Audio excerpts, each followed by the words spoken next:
You are listening to the Season 2 finale of the Terroir podcast. For more great content between seasons, please join us on Patreon.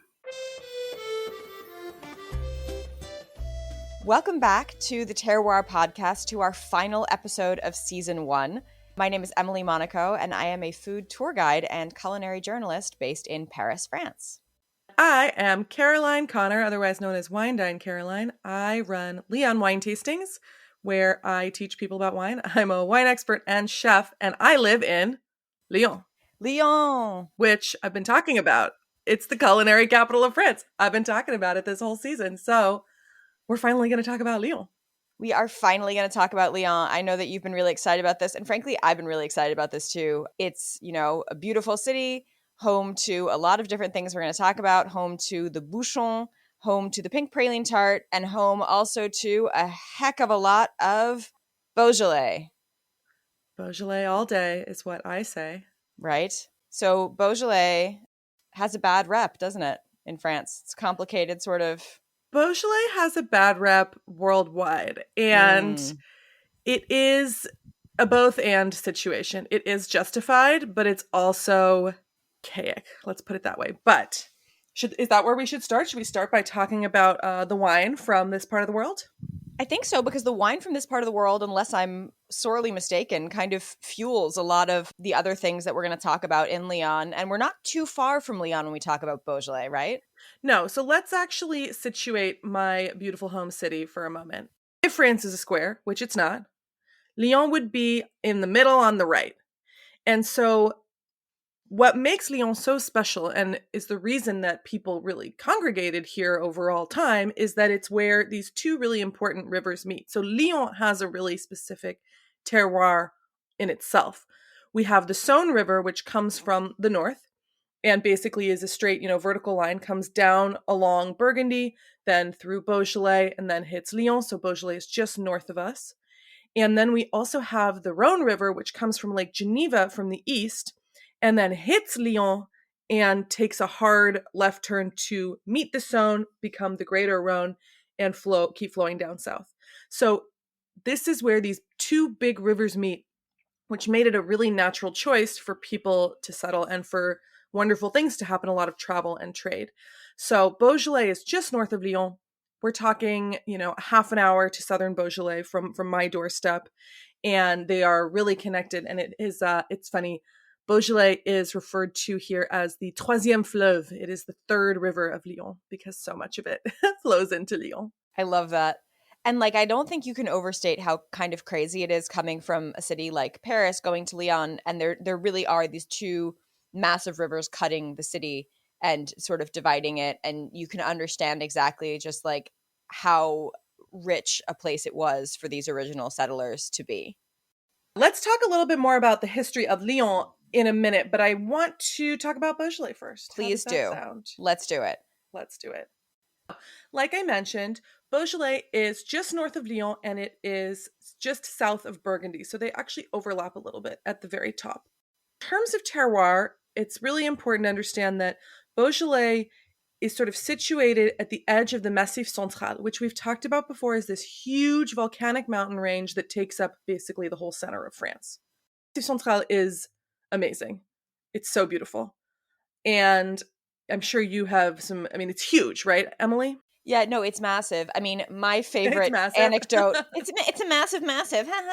No, my favorite anecdote about the Massif Central has always been, it divides the true west of France from the Auvergne. And so you have the people from Roquefort would love for you to believe that they invented blue cheese, but they actually came over the Massif Central and stole the technique from the Auvergnat. So you can hear more about cheese thievery next season. Oh, cheese thievery is the greatest.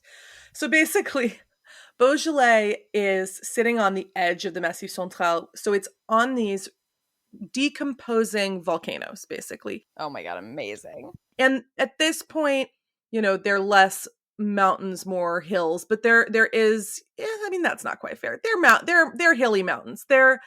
It's very, very hilly there. And there is a mountain, which we will talk about. So Beaujolais itself is sort of situated in this crumbling volcanic range. And then you have the Saône River, and then you kind of can look from any vineyard, you can look across the valley, the plateau, and then you're seeing the Alps. Like you can see Mont Blanc from Lyon, you can see Mont Blanc from many vineyards in Beaujolais on a clear day. You can see straight through to the Alps. But the actual soil here, because it's this, decomposing volcanic area, there's a lot of different soil types. So there's a lot of granite, which is what I think it's really famous for. And then there's a lot of clay and limestone in the south. And like I said, it actually does, overlap a little bit with Burgundy in the north. So it's just south of Burgundy. Okay. I have a quick question. Yes. Because I never want to reveal myself to be an idiot. So of course I'm going to do it on the internet for thousands and millions of people. Our millions of listeners. Millions. So I know that what kind of soil you grow your grapes in is important. But is there like a general guideline for what kind of characteristic a granite or a clay or a limestone soil is going to impart on the grapes? Certainly. So okay, there are a lot of things that go into what makes soil good for grapes, and it's not straightforward. And not all, different grapes like different things. So Gamay, which is the grape in Beaujolais, the red grape, we're going to talk a lot about it. Gamay loves granite. Okay. Gamay loves granite. It doesn't love limestone. Pinot Noir can love limestone. Chardonnay definitely loves limestone. So some grapes work better on different soils. And I am not a grape grower, so I'm not a super big expert on it. I think the thing is, it's about how hard the roots have to work to get where they need to go and what nutrients are in the soil. But grapes like to go deep. We talk about grapes as wanting to be in poor soil. So this is something that you hear a lot, grapes like to suffer. You don't want to grow grapes in the most fertile place. And this is also a function of the fact that grapes can be grown in places that it would be too difficult to grow other stuff. So we grow grapes on mountains. We grow grapes on slopes. We grow grapes on, infertile soil that wouldn't really support anything else. Wow. Okay. That's a big question, and I'm not the perfect person to answer it. But yes, the soil type definitely matters, and some grapes like it better than others. And, it's definitely a thing. It's okay. Well, I love that grapes love to suffer. Yeah, I feel like I get grapes. I understand why I like wine even more now. I know, right? It's like the emo child within me. Oh my God. Reemerging. So emo. Okay. So we're in this very diverse soil area, and we're north of Lyon and south of Burgundy, right? Yes, but it still is, was part of the Duchy of Burgundy, as was Lyon sometimes. So that's the most French sentence you've ever said. Yeah. But so Beaujolais is still administratively really attached to Burgundy, but the history of Beaujolais is pretty interesting. So like with everything, the Romans settled there and they planted grapes everywhere. The mountain that I was going to speak of, that I will speak of now, Mont Bruy, was actually named after Caesar's general Brulius. So there's a lot of still remaining Roman vibes there. And yeah, they just covered it in vineyards. And that's how all of France got its vineyards, right? Yeah. It was the Romans. Basically. Okay. Basically. So the Romans, because they had set up their capital in Lyon, which we're going to talk about a little bit more too. So basically, they plant this grape, Gamay. That is the local grape. It is a thin-skinned red grape that makes pretty juicy wine. But it was never something that was for fancy people. That Pinot Noir was always what people wanted to drink. Pinot Noir is what they grow in Burgundy. And we had a pretty interesting sort of precursor to the appellation system happen in the medieval ages. So in 1395, which is, remember, right after the plague. So we're talking the same generation. There are people who watched everyone they love die that are still alive right now. And everyone died. Okay, right? Everyone died and life was hard. So the grape growers in Burgundy wanted to make their lives easier by planting Gamay. Pinot Noir is notoriously fickle, annoying, disease-prone. There's a whole, stupid monologue about it in that awful movie Sideways where he cries into a spit bucket or something. I hated that movie. I remember him hating the Merlot, yeah. Yeah, he hates Merlot, but he loves Pinot Noir. He has some speech about how Pinot's so delicate, blah, blah. It is. Pinot's delicate. Pinot is a whiny little bitch, but it makes incredible wine. Gamay is really hardy. Gamay grows pretty easily. Gamay produces a lot of juice too. So you can, one vine of Gamay has a lot of bang for its buck. So people, when they're, trying to survive after everyone dying, are planting a lot of Gamay.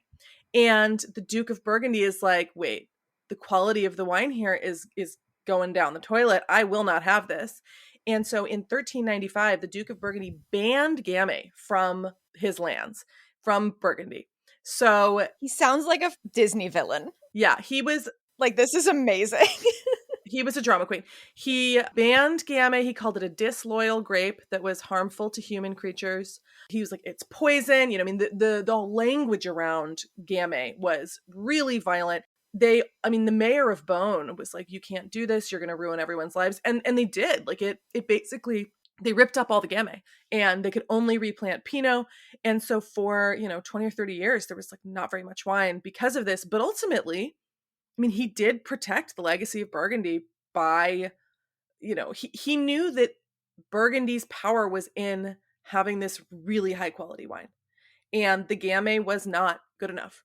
And so, it was a calculated risk. And I think it decimated his coffers. But then, the future Dukes of Burgundy did indeed profit from the Pinot Noir, So I think it's important to understand that this grape, Gamay, has been shit on for hundreds of years. And it was a wine that was very much relegated to sort of peasants, and it was not prestigious. Although there were, some domains that were obviously doing it really well. For the most part, it was not prestigious. It becomes popular in Paris in the 1800s because trains. The Duke of Burgundy also wouldn't let anything but Burgundy be traded up the river. So before trains, it wasn't going anywhere. Which is, something we will see again and again. And, and it was like, a cute light red in Paris in the 1800s. And then the first mention in the UK is in 1890s, but it does not become a thing until the 1970s when we see Beaujolais Nouveau explode on the scene. Okay. And Beaujolais Nouveau,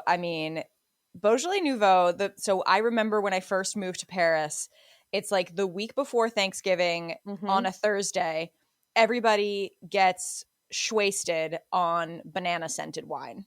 Yeah, the banana thing is funny. That is a particular yeast that is popular, although less so these days. So what the hell is this? I would like to caveat all of this by saying that I love Beaujolais. I drink a lot of Beaujolais, so we're gonna talk shit about Beaujolais right now for a minute until I have my defense.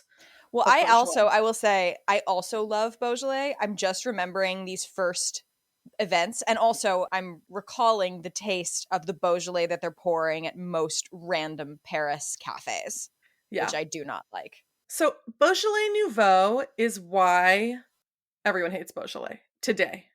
The Duke of Burgundy, that was a while ago. That was in, the 14th century. This is why everyone hates it now.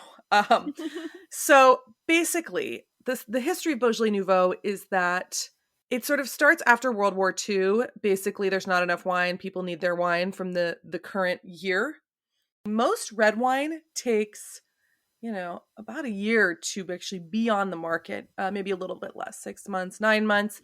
There's not a lot of reds that are ready to drink early in terms of the winemaking process. Beaujolais is one that actually, because of a really specific fermentation technique, is ready within a few weeks, honestly. So there were legal regulations that said they couldn't release that year's wine until, at a minimum, December 15th. And then in the early 50s, they actually changed that and brought it back a month into November and basically made it this event.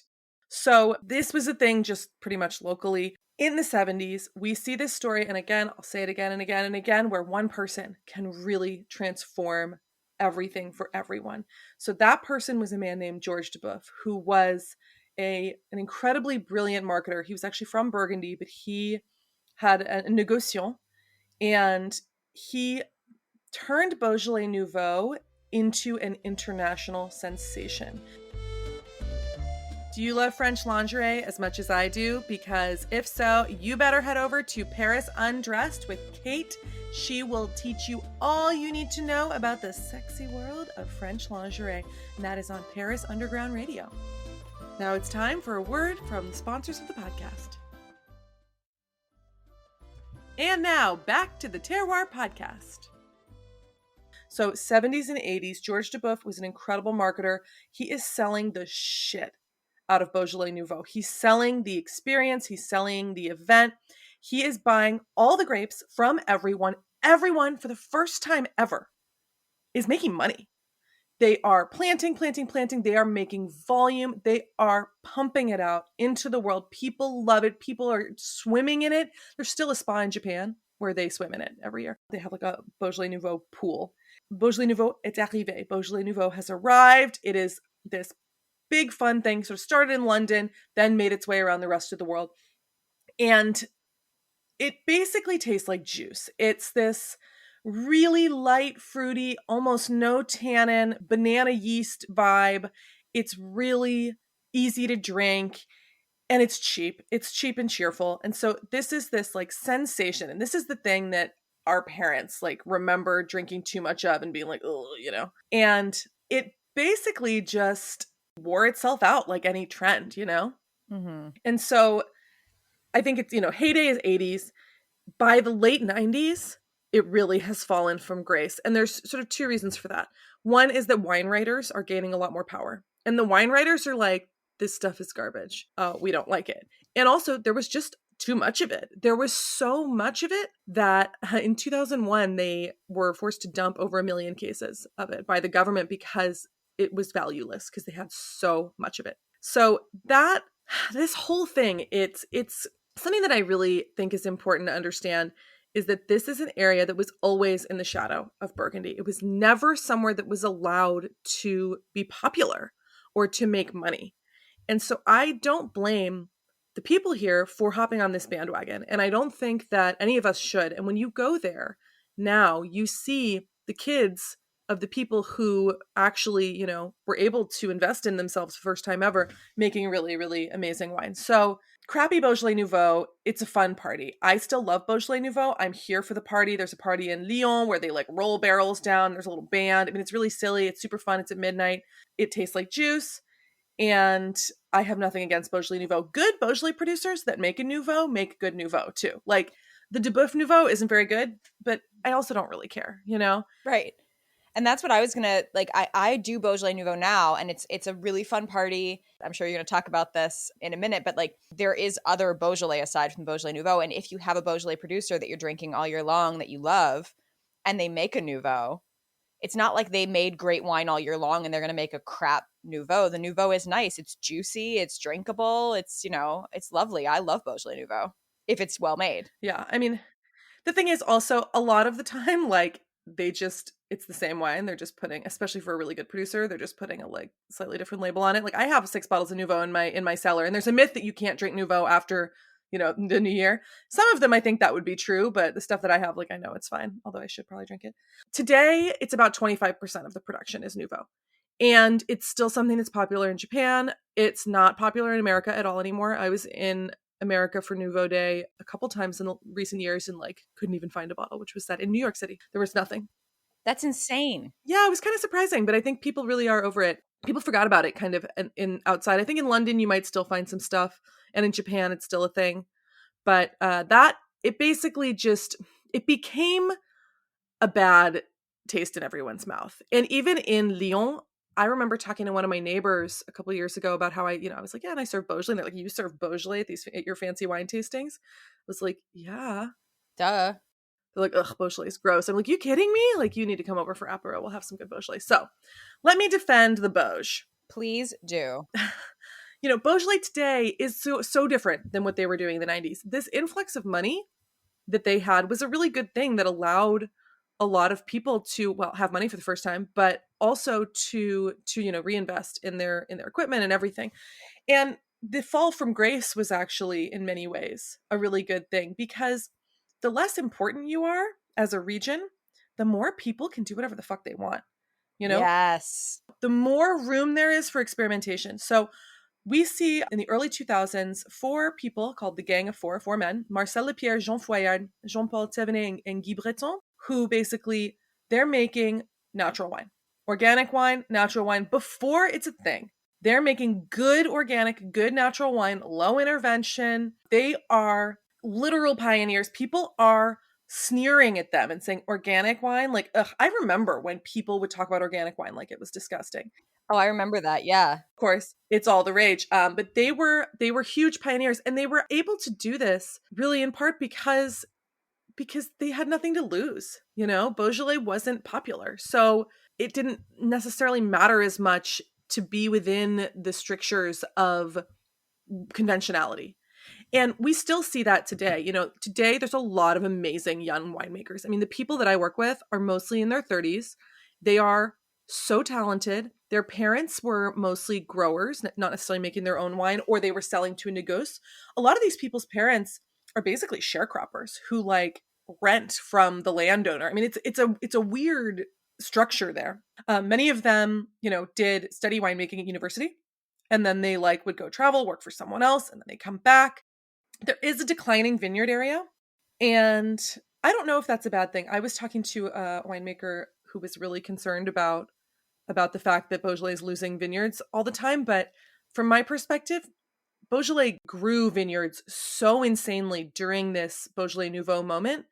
When you go there, that's all there is. There's only vineyards. There's no mixed agriculture. It wasn't always like that. It really wasn't like that until the second half of the 20th century. There was mixed agriculture there. It wasn't just vines everywhere. And people really did plant for volume during that time. So the declining vineyard area for me, I think, is actually a good thing. I think a lot of people are replanting for quality now. So there's a lot of, you know, this big high volume planting is being ripped up in favor of higher quality, which is important. There is also white and rosé here, so there's a lot of Chardonnay that's grown in Beaujolais. Most of it goes to cheap Cremant, which we talked about a little bit, which is our basic bubbles. There's a tiny bit of rosé too. The prices are going up because they deserve it, and it's good. So, what does it taste like? Mm-hmm. So I referenced this technique called carbonic maceration, this fermentation technique, about why it's made so quickly and it's so light. So carbonic maceration is a really specific technique that is not only used here, but this is where it's a thing. This is where it kind of came from. This is where it's most famously used. And it's basically a way of, you put the grapes in the tank, whole, stems and everything, and then you cover it with CO2. Or if you are doing it, you know, super, super naturally, the grapes at the bottom of the tank get crushed by the weight of the grapes on top, and they start to ferment, which releases CO2, which rises to the top, creates a blanket. And that like blanket of CO2 basically creates an anaerobic environment. And so the grapes that are still intact, they ferment within their skin. So it's an intracellular fermentation. And that produces really different flavor profiles. And it also creates a wine that is not very tannic, because you're not breaking the skin, and so they're not getting the tannins out, but you get this really light, really fruity style. It has a metallic, like sucking on a pencil thing. And then the banana thing is actually from a specific yeast that was popular, but I think is not something that is very desirable these days. So that's carbonic maceration. Not everybody uses it. I would say most people do, but not everybody does. You don't have to. It's a lot more common these days to see people doing some carbonic and blending. A lot of people are making Gamay fully in a Burgundian style. You can do whole cluster, you can do destemmed. There is no like perfect answer about what a bottle of Beaujolais is going to taste like. There's actually a lot of variation. It's super famous for being light and fruity, right? Mm-hmm. But have you ever had one that was a big, bold red? I'm trying to think. I have. I'm sure you have. I'm trying to think. I think that probably no, but also I think I'm like not necessarily seeking them out. Like I think I'm always afraid to spend more money on something I don't know very well. So I'm probably buying like the less expensive stuff that's like fresh and fruity, but I'm excited by this because I love Beaujolais and I would love to know which ones I can buy that have a little more heft to them. I mean, the ones that have some power, and they really can have tannins too. I mean, wonderful tannins. They're never going to be, a Napa Cab, but they can have tannins. They can also be oaked, although I personally think that needs to be done judiciously if it's going to be good. They can be oaked, they can be ageable, they can be tannic. Gamay has a lot of breadth. It can show us a lot of different things. So the big ones are going to be from the crus. So let's talk a little bit about the AOC system here. The AOC system in Beaujolais is like a Russian nesting doll. We have Beaujolais as a whole, that's the big doll. Within that, we have Beaujolais Village. That encompasses sort of the northern part. And then inside Beaujolais Village, we have 10 crus. The word cru does not refer to Grand Cru, Premier Cru, other words, other ways we've seen that word used in different parts. It just refers to these 10 appellations within the Beaujolais Village doll. So there's like 10 little dolls in the Beaujolais Village doll. From north to south, those are Saint-Amour, which actually merges with Burgundy, Saint-Véran, and is really light and fruity and delicious. I love Saint-Amour. Then we have Juliana. This is mostly a co-op, and it tends to be pretty powerful. Most of it that I have had has not been super exciting. When it's not from the co-op, it can be really interesting. Then we have Chenin. Chenin is the smallest and the rarest. We have Moulin à Vent. That's actually my favorite. This is known as the king of Beaujolais. These can be really powerful. It's named after the beautiful windmill there. Then we have Fleury. Fleury is pretty widely spread. So you'll see Fleury on the market. You'll see it in Paris. You'll see it anywhere you go. Queen of Beaujolais. That's like the sort of prettier one. It's still really powerful, but it has a lot of, floral aromatics. That is all on this incredible pink granite, and there's just like pink houses everywhere. Wow. I know. Okay. I want a pink stone house. I mean, you should become the Queen of Beaujolais and have a pink stone house. Oh my God. I'll have a pink castle made out of the Fleury granite. That is the dream. Then we have Chirouble. Chirouble is higher altitude. It's the highest altitude, and it has a lighter style. There's a really nice restaurant up in Chirouble where you can have a wonderful view over the valley. Then Régny, that's the newest one. It's pretty small. We have the Côte de Bruy. This one is also very prestigious. It's on the slopes of Mount Bruy, and it's really hard black volcanic rock. These are big ones. And then Bruy is the biggest one, the biggest AOC. So there's Côte de Bruy, which is on the actual slopes of the mountain, and then there's Bruy, which kind of wraps around it. And that's the biggest one. Those are variable, but they tend to be pretty good. As a caveat, I went to a Fleury tasting a couple months ago, and there's this reputation for Fleuries being really delicate and floral, blah, blah, and some of them were huge and tannic, and winemakers are making good wine here, whatever they do. They want to make good shit, and they do. There's also people in the South who don't have classification who are making incredible wines. I've got a guy, David Large, in the South who makes this crazy, it's Beaujolais Village, I think, and it smells like an Australian Shiraz. It's like, and it's huge and inky and weird, and he just planted a bunch of Gruner Veltliner, which will end up being a Vin de France because it's not Gamay, it doesn't follow the rules, but he doesn't care, because he's in the South. Again, he's not even dealing with the pressure of having land in one of the crus. So yeah, there's a lot of fun being had here, and it is beautiful, and the people are so nice. I love Beaujolais so much. You go to Burgundy, people are super snobby. In Beaujolais, they're just very chill. It's the best. I love the Beauj. Yeah, I feel like I've met David Large before, and he's so interesting. He's got like that whole, I think he's embracing the natural movement, but also doing it really well. Like his wines don't taste like kombucha. Like no, he makes good. They're very tasty, and he's good at marketing too. Yeah, he is very good at marketing. But there's a lot of people like him in that area who are like doing things, cleanly, but also like intelligently. That I think is very cool. There's a lot of like foot Beaujolais too, a lot of natural Beaujolais that I don't really like, but the people that I work with are all, technically, whatever that means, natural winemakers, but they make really good wine. Some of my favorite producers are Claire Chasselet. There's a lot of really cool women. Pauline Passot, she's amazing too. There is Domaine de Montjoly, that's a new one. He's not exporting it. We're working on it, Jean-Baptiste, don't worry. And if anyone wants to import some Beaujolais, call me. I can tell you who to get. That is amazing. Chateau de Moulin à Vent is one of my favorites. That shit is seriously fine wine. It should be more expensive than it is. It's so good. It's so ageable. And it's like just as good as a fine Burgundy. Who else? Domaine du Pré-Goujon. Their wines are amazing. They're making great whites too. Beautiful labels by my friend Elodie. Yeah, there's a lot of good stuff here. Like, I just can't. I love it. I love it so much. Half of my cellar is Beaujolais. If you're enjoying this episode of the Terroir podcast, you may also be interested in our sister podcast, Storytime in Paris, where authors with books that are somehow linked to France or to Paris answer questions from readers like you. The Terroir podcast will be right back after a word from our sponsors.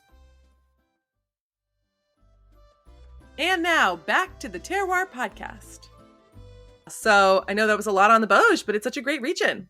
It's such a great region, and is it the tap water of Lyon, basically? It basically is. So, Lyon is basically drinking Beaujolais, right? But obviously there's a lot more to Lyon than just Beaujolais. And I think, Caroline, you've got some ancient knowledge up your sleeve, don't you? You were an archaeologist in a past life, is that right? I studied archaeology at Oxford, actually. Oh my, so fancy. Oh, it was. And so I love old shit, basically, is the truth. Lyon is super important during antiquity. So there were always people here. There's evidence of people, on the Saône side of the river for, going way, way back, way before the Romans. But the city of Lugdunum was founded by the Romans in 43 BC. So my street that I live on is actually Roman, and it went all the way to Germany. So they saw this place with the two rivers as this perfect travel spot, perfect meeting place, the perfect, city place to develop. So this was the Roman capital of Gaul. It was an extremely important city. The first Christianity was here in France in the 2nd century. So there's a lot of martyred saints that were killed in the amphitheater. That there's just this Roman amphitheater sitting there on the hill that I live in. There's actually 2 Roman amphitheaters in Lyon. One of them is over on the Fourvière, which is the other hill. There's 2 hills also. So 2 rivers, 2 hills. Over on the Fourvière, there's the beautiful basilica. Everyone goes up there, and there's the Roman museum, and there's an amphitheater, and you can go and visit it. But then on my hill, there's also an amphitheater, but it's just sitting there. And I love it. It's my favorite. Just random Roman amphitheater. And actually underneath the hill that I live on, which is the Croix-Rousse, there is a series of what we think are ancient Roman tunnels called the Arêtes de Poisson. And they're huge, mysterious, super dangerous. Anyone who grew up here has probably broken into them at one point or the other. I've never been down there, but I think the city's quietly filling them in because part of my hillside collapsed into them in the 80s, which is delightful. And they were, only really recently rediscovered. So partially because of that, houses collapsing into Roman tunnels. It's not scary. Not at all. Not terrifying in any way. Oh, God. No. And I live right on top of it. Yay! Fun. So there were 70,000 occupants of this city during the sort of height of the Romans. And it stayed a part of the Holy Roman Empire for a long time. It was not incorporated into the Kingdom of France until 1312. So that's pretty interesting. And when you're here, you feel the Italian vibes. So it's funny. It does not feel like southern France, but a lot of the time it does feel a bit like Italy. So the Renaissance was a really, really big deal here and saw an incredible amount of growth. Not necessarily expansion of the city itself, but density. There were a lot of people. There was a lot going on. Louis the 11th started this quarterly trade fair. So there were 4 trade fairs a year, which drew in merchants from all over Europe, especially Italy. And then they authorized weaving privileges to Lyon, which had previously only been in Italy. So that was François I. So basically in the 1400s, these fairs and this sort of silk weaving privileges bring all these Italian merchants and bankers. And they're coming from Florence, which, if you know anything about the Renaissance, you know that Florence was controlled by the Medicis, right? Mm-hmm. Absolutely. Terrifying people. If you weren't a Medici, who were you? Nobody, right? So if you weren't a Medici, you were fucked. And so a lot of these Florentine rich families came over, and they just, you're crossing the Alps. It's pretty close, and came over and settled in Lyon. Book printing became extremely important. So books were a really big trade here in the 15th and 16th century. And then, of course, the silk production. By the 17th century, it was the silk manufacturing capital of Europe. And Napoleon I actually imposed Lyonnaise silk on the aristocracy. So they had to wear Lyonnaise silk, and the industry just kept exploding. The French Revolution was not so good for Lyon, though. Well, okay. So yes, we have to talk about that, but also I need to get on a little bit of a soapbox about Napoleon, because here's an odd story for anybody listening. So I'm actually French. I became French a couple of years ago, and they make you do an interview when you become French, and they give you this little booklet that you're supposed to study to make sure that you know enough about French culture to become French.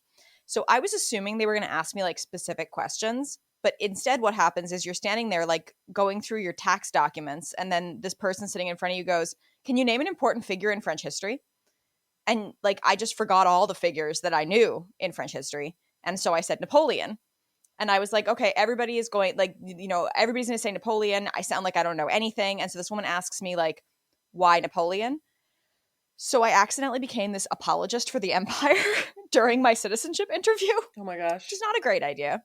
But Napoleon, for as much as, and I'm going to say the same thing to you guys as I said to my citizenship interviewer, Napoleon gets a bad rep. He's not that, he's not great, like in certain ways. Like he definitely forcibly conscripted all of the French men into the army and then marched them into Russia in January and refused to pay their families because they hadn't died in battle. Like that was a thing. That's horrible. But also, I mean, it is horrible.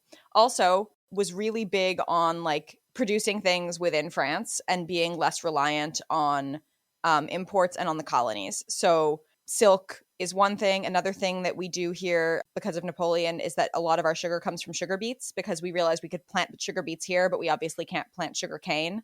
And so you have to look for cane sugar in France because, Napoleon was the one who basically paid a bunch of people to develop the sugar beet sugar making industry. So he builds up the silk making industry, builds up the sugar making industry, and sort of makes France a little bit more reliant on itself for agriculture. So he was a flawed dude, but he did some interesting stuff. Aren't we all?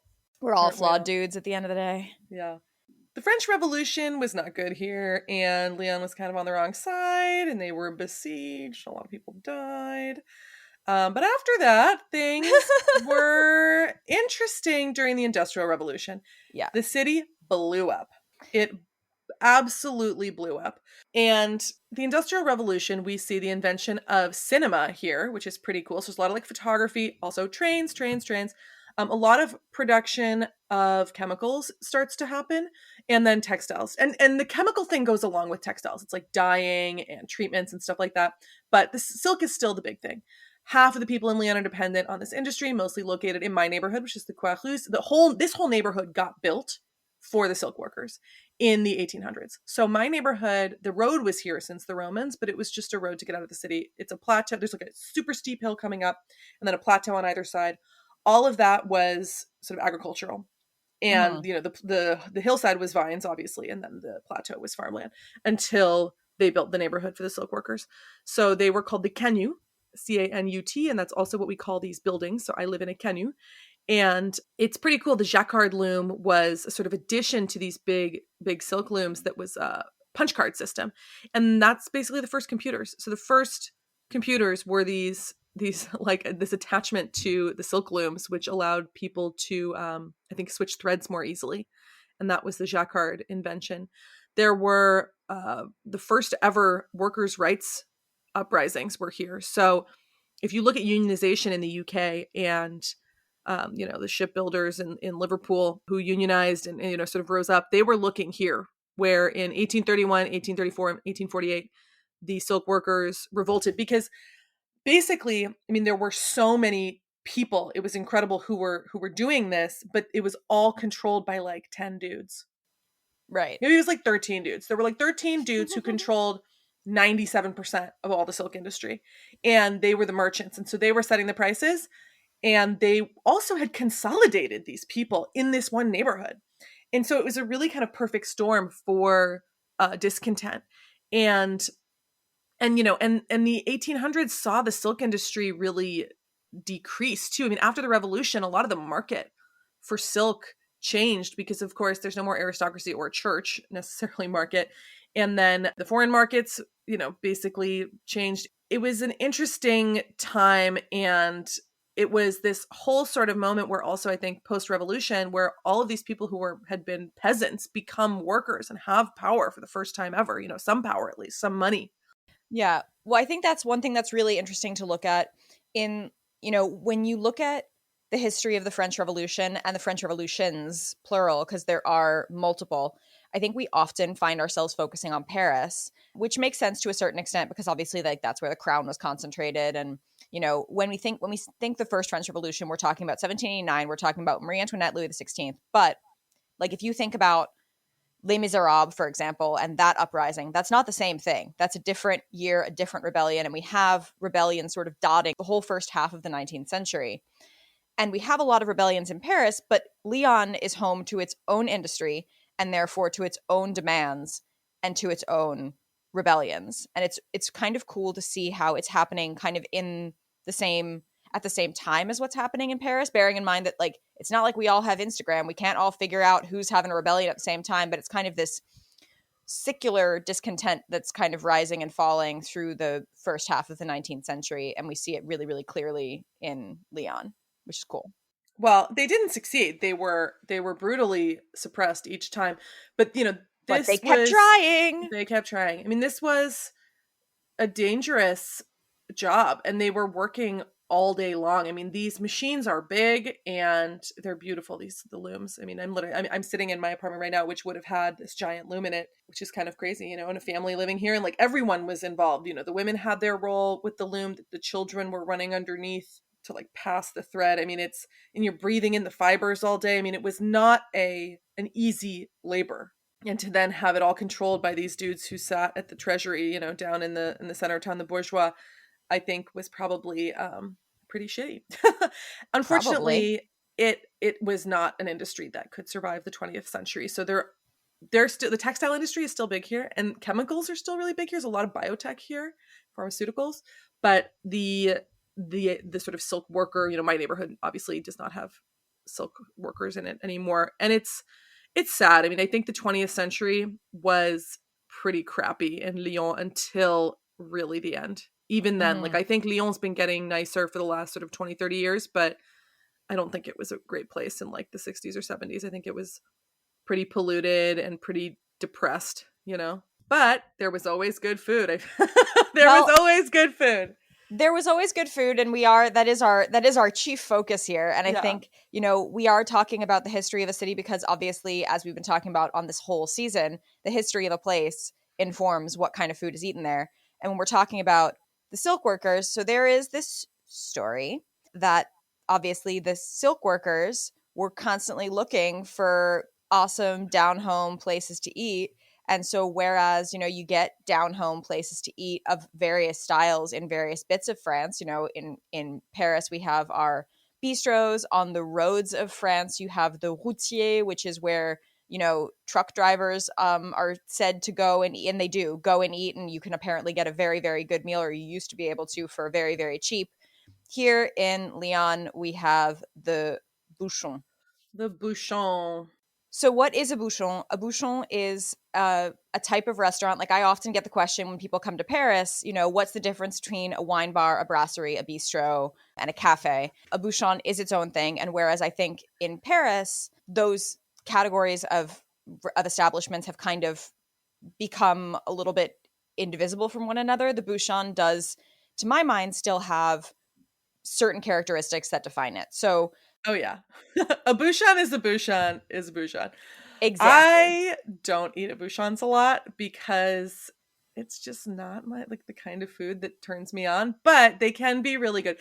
Imagine like a teeny tiny restaurant that's with very small tables, red checkered tablecloth, tiny wine glasses where you are like ass to ankles with your neighbor with lots of stuff everywhere. Lots of like stuff all over the walls. Bric-a-brac. Yeah, it's cute.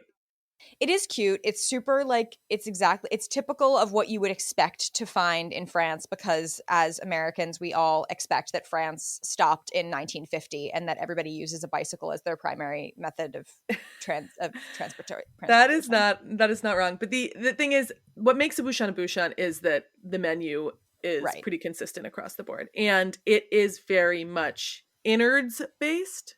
Indeed. Yeah. Offal.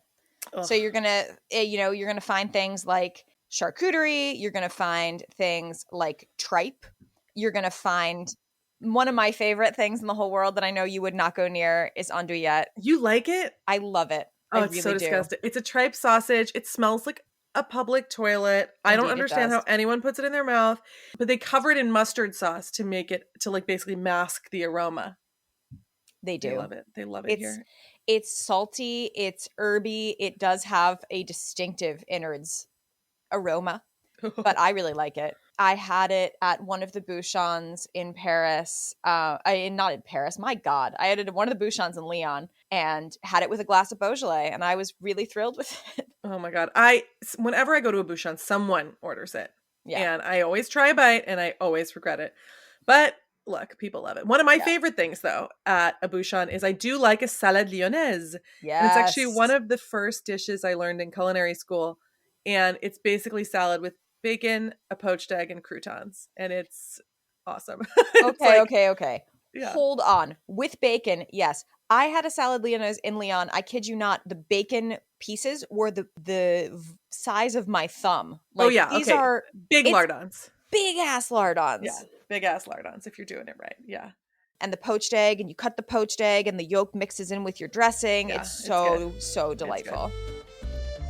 Always wanted to own that pied-à-terre here in France?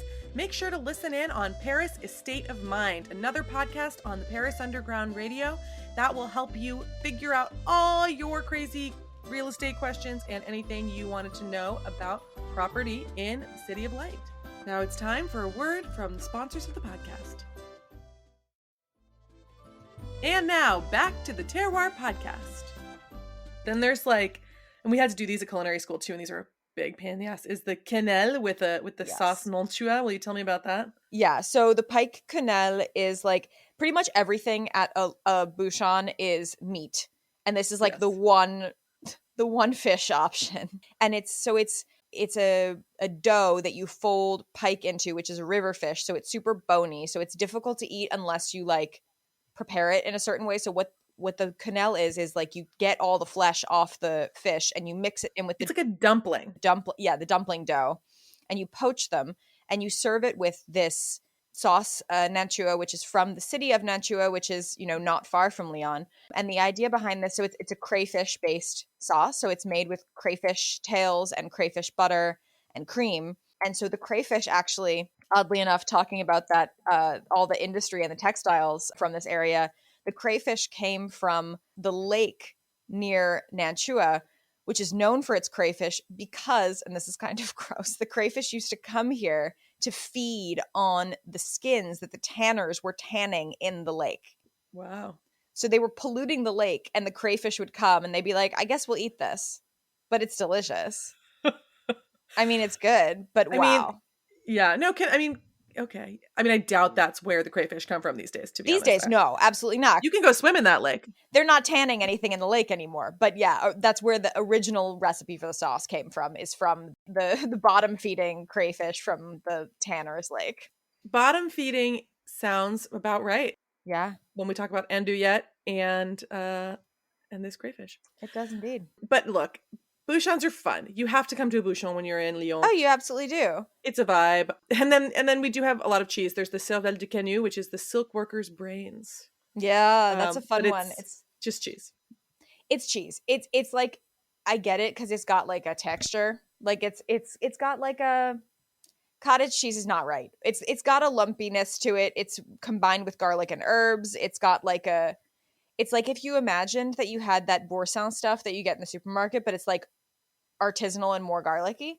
Kind of. It's good. I like it. Sometimes they don't salt it enough, but that's something you would make in house. You don't buy that; you just make it. It's literally like fromage frais with shallots, garlic, and herbs. It's pretty straightforward. Yeah, but I think one of the coolest things about Bouchons and the Lyon restaurant scene in general is that it's really and even historically been very much run by the ladies. Oh yeah. Yeah, so the Bouchons, traditionally they were run by these women that they called mères, so mothers, but it was an honorary title that was given to these professional female cooks, which seems, even today, honestly, there aren't enough lady chefs, I think. But back in the day, there definitely weren't enough lady chefs. And we see the very first woman who's given this honorary title of mère in 1759. So that's Mère Guy.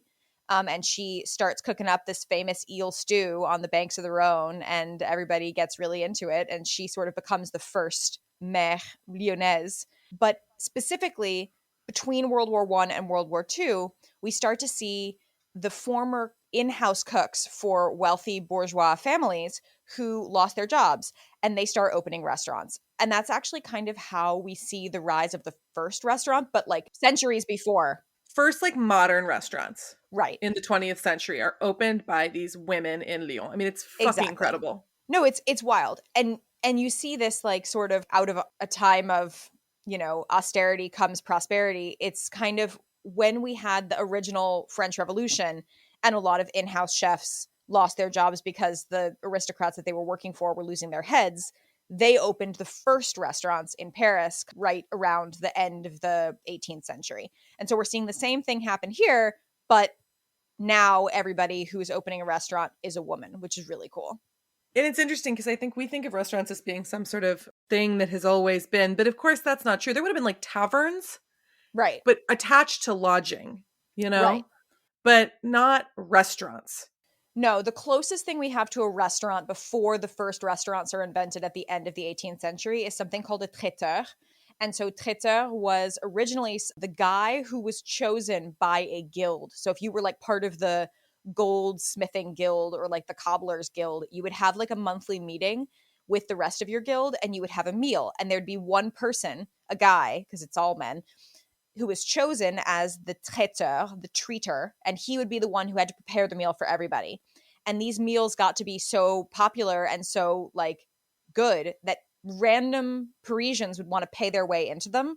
And so that's how you get the very first places where you can kind of like pay to go eat if you aren't staying at a tavern or an inn and need somewhere to eat. So we have places where you can pay someone to eat food, but an actual restaurant we don't see really until the 18th century. And we don't see, you know, these specific types of restaurants with this kind of homey feel and this very specific kind of set menu in Lyon until really sort of the late 18th century. And really, I mean, 20th century is when they kind of explode in popularity. So the most famous of the mères in Lyon is the mère Brasier. And the Mère Brasier is known as sort of the mother of modern French cooking. I mean, can you imagine like how we're talking about French cooking? We think of it as being this thing that has existed for such a long time. But when you think, you know, this is 1921, we're talking the mother of modern French cooking. It's wild. I mean, again, like we talked about in Provence, you know, a lot of the things that are iconic like didn't even exist. Like there was no chocolate before colonialism. So all of these sort of bucolic mythological concepts about things being the way that they've always been are just bullshit. But yeah, I mean, first, you know, like fine French dining is a 20th century thing. Exactly. And speaking of fine dining, so Mère Brasier, we're talking about this down-home country cooking, but also she earned 2 Michelin stars for her second restaurant, and she was the very first woman in 1933 to get a third Michelin star. So these women were not these like, oh, I guess I'll cook for everybody. Like these women were fierce. They were talented. They knew what they were about. They were businesswomen. They were businesswomen. Yeah. Yeah. She, that restaurant, she has passed away, but that restaurant still exists. There are still a couple mares around. There's Charcuterie Sibylla, which is one of the outposts right around the corner from my house. But Coco Sibylla, who is still around, she was a charcuteur. Like she's fucking making meat. And was in the Les Paul Bocuse, which we'll talk about in a second, but like the big food market that would definitely have been a boys' club. But these are bad bitches, you know? Yeah, definitely.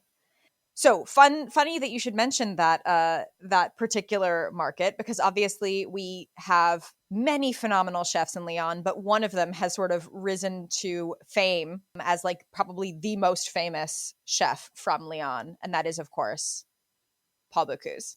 Paul Bocuse, he's a BFD. He just died last year. Paul Bocuse was born and raised near Lyon. He was super innovative. He was actually a student of La Mère Brasier, but he is associated mainly with Nouvelle Cuisine, which is kind of the trend in French cuisine that we see in the 70s of less opulent, less heavy French food with more fresh ingredients, a little less fussy than French food has traditionally been up until this period of time. That said, there are some fussy bits to it. Yeah, I'm like this. The Bocuse food is still pretty rich and opulent and fussy. So you can only imagine what it was like before. I know, right? But he was one of the most important chefs of our time. But what's different about him compared to like Alain Ducasse or Joël Robuchon is he never really left Lyon, did he? Like I don't think he had restaurants in Paris. I think he just kind of stayed around here. Yeah, I think he like, and he also he like put his name on stuff, but I think it is still all in Lyon. Like he had those brasseries. Like he wasn't jetting between his different places in Lyon, was he? He just put his name on stuff. I mean, he ran an empire here. Right, exactly. Like Alain Ducasse in Paris. But also, you know, a lot of those people also are in London and in New York, and he didn't do that. Right. No, you're absolutely right. Yeah. And I mean, he was a boy of his space. I mean, he died in the same room where he was born. He was born in 1926. Really? Yeah. He died in 2018 in the room above his most famous restaurant. And I thought he died like last year. No, he died in I mean, COVID makes time weird, but he died in 2018. Yeah, that's true. And he, in 2013, told one of the local newspapers that he felt lost when he left his room, and like that if he slept in another bed, he had to come back and fall asleep with the Sun River on his left. Oh, which is so sweet. That's sweet. But yeah, he opened up this Les Halles, this like food hall that was featured in Anthony Bourdain's episode about Lyon of Parts Unknown. But it's this really cool, you know, covered market with all of the best. This was basically a covered market all about the best quality. Mm-hmm. Everything that's the best is in Les Halles. And it's still there. It's still really cool. I mean, it's an amazing place. He also opened up a cooking school. The Institut Paul Bocuse is one of the best cooking schools probably in the world. Certainly in France, it's a really big deal. And really has an incredible legacy in this city. Absolutely, which continues as well at his restaurant, which used to have 3 Michelin stars. I think they got docked down to 2 a couple years back. They did. Yeah, right after he died, people were really pissed. So it's the Auberge du Pont de Collonges, and that's the one where he had the room that he lived. He lived basically above this restaurant his whole life. And they're known for a lot of things. But, you know, when I was talking about Nouvelle Cuisine being slightly less fussy, the most famous dish at this restaurant is a breast chicken that is served in a bladder. And it's this big... Have you ever eaten there? No, not yet, because it's too expensive. Okay, me neither. We have to get someone to invite us there. If anybody wants to invite us please there, invite us. We would like to go. Invite us there. We will go. I'll choose all the great wines. But it's this whole like ceremony of like they deliver it to the table and they carve it tableside, and it is always made with breast chicken. A poulet de Bresse. Poulet de Bresse. Okay, and that I know you have had. I love chicken. I honestly think chicken is my favorite meat, which I know makes me a basic bitch, but you know what? I love chicken. Oh, I don't know. A lot of the chefs that I interview for work, they are like, people are stupid. Chicken is the best meat. Chicken also tastes better here than it does in America. That's true. And breast chicken tastes better than any other chicken. They're blue-footed chickens. They are. So they're blue-footed, white-feathered, and red-crested, which makes them the colors of the French flag, which is part of the reason that we like them so much in this country. They're so pretty. They're very pretty. Bria Savarin called it the queen of poultry, the poultry of kings. So cute. Pretty cool. And it's so it's raised near Lyon as well, like so in the former province of Bresse. I've been to a Bresse poulet farm and had lunch there, and it was maybe we went to the same place. It was amazing. Maybe. I didn't get to eat lunch there. I just sort of walked around and looked at the chickens, like living their happy little lives. The happiest, and these are AOC protected chickens, right? They are AOC protected chickens. They are very happy. They've been protected since 1957. There's only 200 breeders of these chickens in the world. They produce 1.2 million birds, which is only 0.1% of the total French chicken production. So they're like very, very unique and special. Rare. Do you see them a lot at butchers in Paris? A lot, no, but you do see them. But they're like expensive. Okay. Like they're super expensive. They're super expensive, but it makes sense because they're very humanely raised. So part of the AOC says that they can only have 10 square meters per bird. They have to be raised free range for 4 months. They mean free range. They mean like outside. So free. And actually, it's kind of funny. So they're given this diet of corn and milk, but chickens are naturally omnivorous. So they want protein, but they intentionally don't feed them protein, not to torture them, but because they want the chickens to forage for insects in their free range habitat. So they're hunting their own feed the way they would if they were out in the wild, but they're not because they're also given corn and milk. So when we say they were expensive, they cost €4 a kilo, which is almost double. Well, it's more than double of what you'd pay for a conventional chicken. That's like €1.60, €2.70 for organic. So you're paying almost double what you would an organic chicken for the privilege of eating breast chicken. I would say that a poulet de Bresse at my local butcher probably costs about €40, or even 50. We'll see if he gives me one for this. He's been giving me meat in exchange for photos. Thanks, Maxime. He does not listen to this.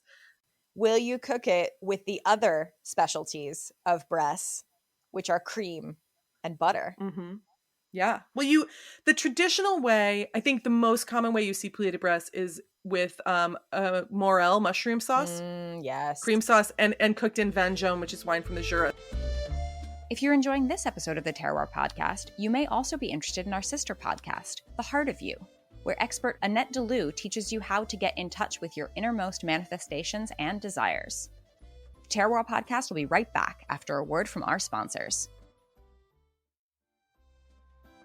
And now, back to the Terroir podcast.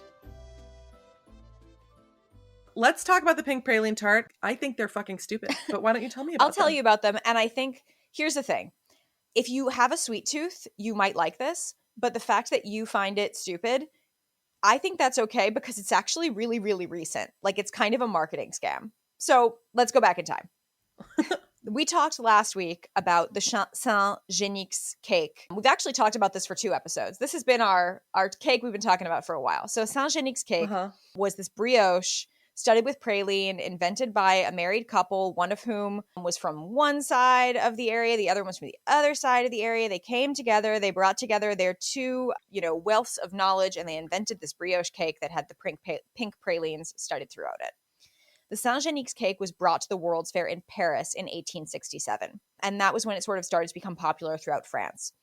It appeared in Lyon specifically in the early 20th century. And so we start seeing pink pralines becoming popular in Lyon in the early 20th century. The only thing that makes a praline pink is the fact that it's pink. It's not like it's flavored with anything. It's not like it's berry flavored. It's literally still the exact same like sugar-coated nut situation that we find elsewhere.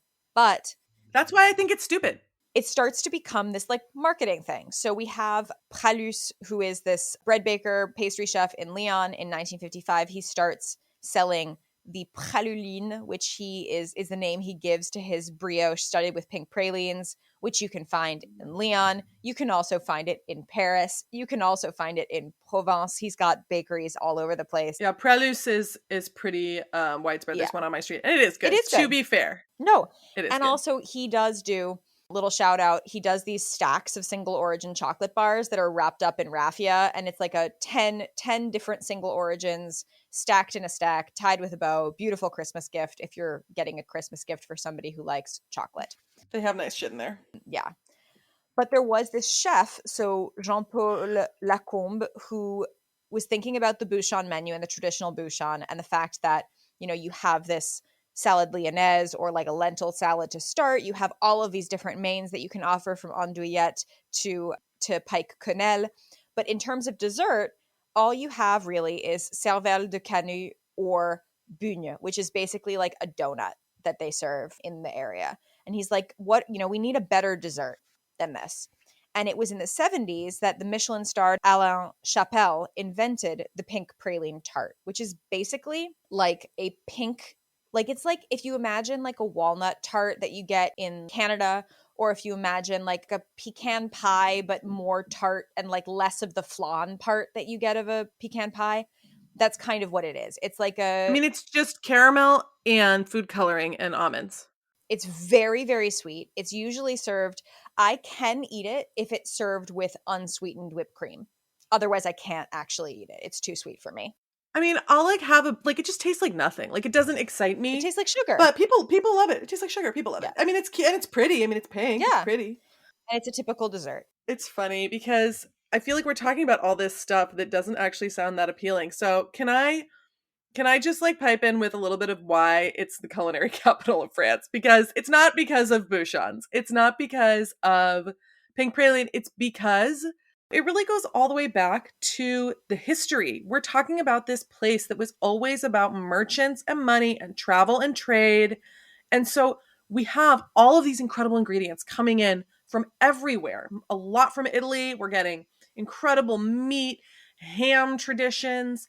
We're getting all of the cheeses from the Auvergne. We're getting all of these incredible wines. This is a place that has really good quality ingredients. I go to the market. There's a market 6 days a week, 2 huge markets 6 days a week. Open air markets, we have the Les Halles Paul Bocuse, the covered market. We just have a lot of choice. There's also a lot of spice trade here. And ultimately, it's somewhere that is really inspirational for chefs. Today, the restaurant scene is really dominated by young people and a lot of foreign people and a lot of women still, because a lot of people here come to study at the Institut Bocuse from all over the world, and then they end up staying and opening up restaurants. So we have a ton of super cool restaurants run by foreign women, which I think is really exciting. Those are my favorite places. They tend to be really tiny, so you do need to book. If you're coming to Lyon, you need to book a table. I do offer concierge services. If you do come to Lyon, let me know. And come do a wine tasting with me, obviously.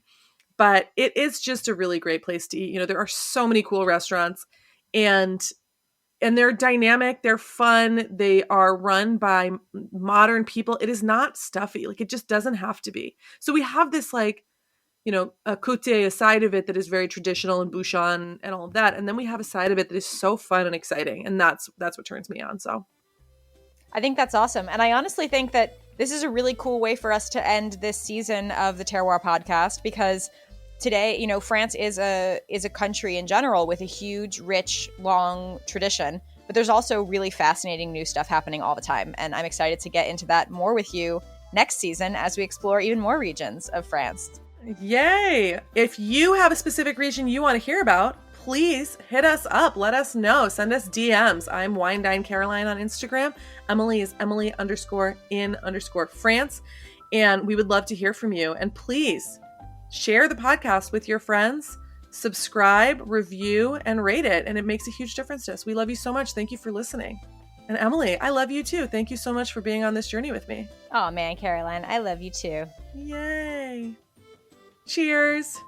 Cheers. Bon appétit. And thanks for coming to Lyon with us.